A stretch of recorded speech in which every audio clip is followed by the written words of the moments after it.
Shalom sahabat WB yang terkasih di dalam nama Tuhan Yesus Kristus.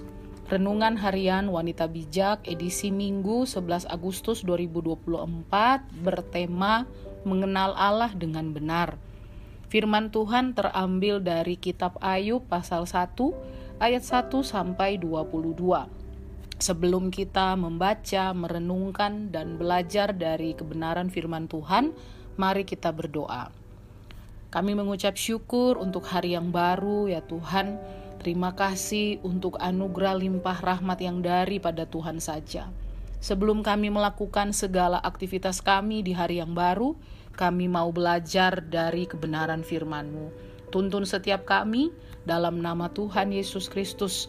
Haleluya. Amin. Ayub pasal 1 ayat 1 sampai ayat yang ke-22, demikianlah firman Tuhan. Kesalehan Ayub dicoba. Ada seorang laki-laki di tanah Uz bernama Ayub. Orang itu saleh dan jujur. Ia takut akan Allah dan menjauhi kejahatan. Ia mendapat 7 anak laki-laki dan 3 anak perempuan. Ia memiliki 7.000 ekor kambing domba, 3.000 ekor unta, 500 pasang lembu, 500 keledai betina, dan budak-budak dalam jumlah yang sangat besar. Sehingga orang itu adalah yang terkaya dari semua orang di sebelah timur. Anak-anaknya yang lelaki biasa mengadakan pesta di rumah mereka masing-masing menurut giliran. Dan ketiga saudara perempuan mereka diundang untuk makan dan minum bersama-sama mereka. Setiap kali apabila hari-hari pesta telah berlalu, Ayub memanggil mereka dan menguduskan mereka. Keesokan harinya, pagi-pagi, bangunlah Ayub lalu mempersembahkan korban bakaran sebanyak jumlah mereka sekalian. Sebab pikirnya, mungkin anak-anakku sudah berbuat dosa dan telah mengutuki Allah di dalam hati. Demikianlah dilakukan Ayub senantiasa. Pada suatu hari, datanglah anak-anak Allah menghadap Tuhan, dan di antara mereka datanglah juga iblis. Maka bertanyalah Tuhan kepada iblis, "Dari mana engkau?" Lalu jawab iblis kepada Tuhan, "Dari perjalanan mengelilingi dan menjelajah bumi." Lalu bertanyalah Tuhan kepada iblis, "Apakah engkau memperhatikan hambaku Ayub? Sebab tiada seorang pun di bumi seperti dia, yang demikian saleh dan jujur, yang takut akan Allah dan menjauhi kejahatan." Lalu jawab iblis kepada Tuhan, "Apakah dengan tidak mendapat apa-apa, Ayub takut akan Allah? Bukankah engkau yang membuat pagar sekeliling dia dan rumahnya, serta segala yang dimilikinya? Apa yang dikerjakannya telah kau berkati, dan apa yang dimilikinya makin bertambah di negeri itu. Tetapi ulurkanlah tanganmu dan jamahlah segala yang dipunyainya. Ia pasti mengutuki engkau di hadapanmu." Maka firman Tuhan kepada iblis, "Nah, segala yang dipunyainya ada dalam kuasamu. Hanya janganlah engkau mengulurkan tanganmu terhadap dirinya." Kemudian pergilah iblis dari hadapan Tuhan. Pada suatu hari, ketika anak-anaknya yang lelaki dan yang perempuan makan-makan dan minum anggur di rumah saudara mereka yang sulung, datanglah seorang pesuruh kepada Ayub dan berkata, "Sedang lembu sapi membajak dan keledai-keledai betina makan rumput di sebelahnya, datanglah orang-orang Sheba menyerang dan merampasnya, serta memukul penjaganya dengan mata pedang. Hanya aku sendiri yang luput, sehingga dapat memberitahukan hal itu kepada Tuan."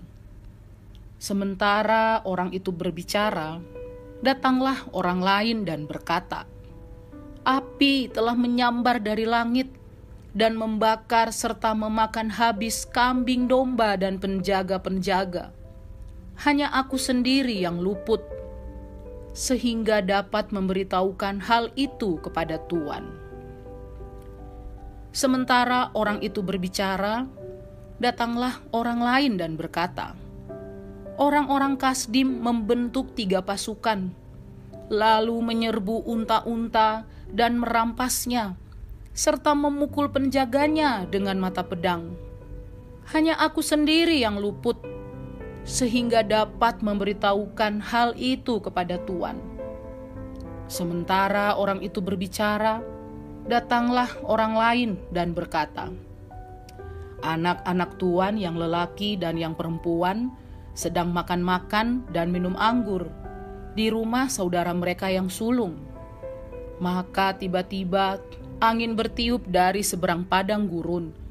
Rumah itu dilandanya pada 4 penjurunya, dan roboh menimpa orang-orang muda itu, sehingga mereka mati. Hanya aku sendiri yang luput, sehingga dapat memberitahukan hal itu kepada Tuhan. Maka berdirilah Ayub, lalu mengoyak jubahnya dan mencukur kepalanya. Kemudian sujudlah ia dan menyembah, katanya, "Dengan telanjang aku keluar dari kandungan ibuku, dengan telanjang juga aku akan kembali ke dalamnya. Tuhan yang memberi, Tuhan yang mengambil, terpujilah nama Tuhan." Dalam kesemuanya itu, Ayub tidak berbuat dosa dan tidak menuduh Allah berbuat yang kurang patut. Demikianlah pembacaan firman Tuhan hari ini. Berbahagialah setiap orang yang mendengarkan dan melakukannya. Haleluya.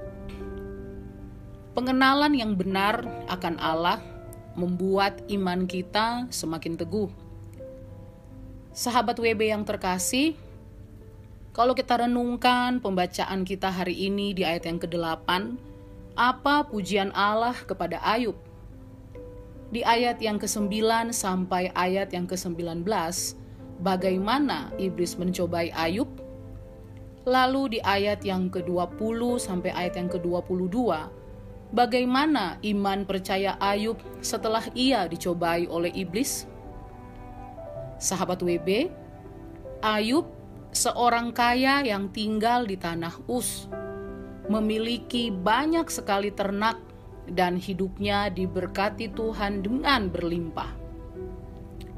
Tidak hanya itu, Ayub seorang yang saleh dan jujur, takut akan Tuhan, bahkan Allah pun memuji kesalehannya. Satu kali iblis mencobanya dengan menghancurkan semua yang dimilikinya dalam sekejap. Apa yang terjadi dengan Ayub? Ternyata Allah tidak salah memujinya. Dia masih menjaga iman percayanya kepada Allah. Sahabat WB, pengenalan Ayub akan Allah membawa imannya tidak gugur saat pencobaan datang. Karena Ayub mengenal dengan benar yang menciptakan langit dan memberinya segala yang dimiliki. Dia tidak hanya sekedar tahu atau mendengar dari orang lain tentang siapa Allah yang dia sembah, tetapi dia bergaul karib dengan Tuhan. Bahkan kita dapat melihat respon Ayub dengan segala persoalan yang ada. Dia tetap menjaga imannya kepada Allah. Ditulis dalam ayat 22, dalam kesemuanya itu Ayub tidak berbuat dosa dan tidak menuduh Allah berbuat yang kurang patut. Inilah contoh orang yang mengenal Allah dengan benar. Jika kita tahu tentang Tuhan tanpa kita mengenalnya, suatu waktu kita akan mudah sekali meninggalkan iman kita jika pencobaan datang. Sahabat WB, bagaimana respon kita ketika persoalan menghampiri hidup kita sehari-hari ini? Kisah Ayub membuat kita belajar mempercayai Allah dengan penuh ketaatan dan ketekunan, apapun yang kita alami. bahkan ketika kita tidak mengerti apa rencananya dalam hidup kita. Sahabat WB, sebelum kita membagikan kepada kelompok pemuritan kita berkat yang kita terima dan juga komitmen kita, mari kita berdoa. Kami mengucap syukur untuk firman-Mu yang sudah kami terima pada hari ini ya Tuhan. Mampukan kami untuk senantiasa mau belajar mempercayai Allah dalam kehidupan kami dengan segala ketaatan dan ketekunan. Terima kasih untuk firman-Mu, di dalam nama Tuhan Yesus Kristus. Haleluya. Amin.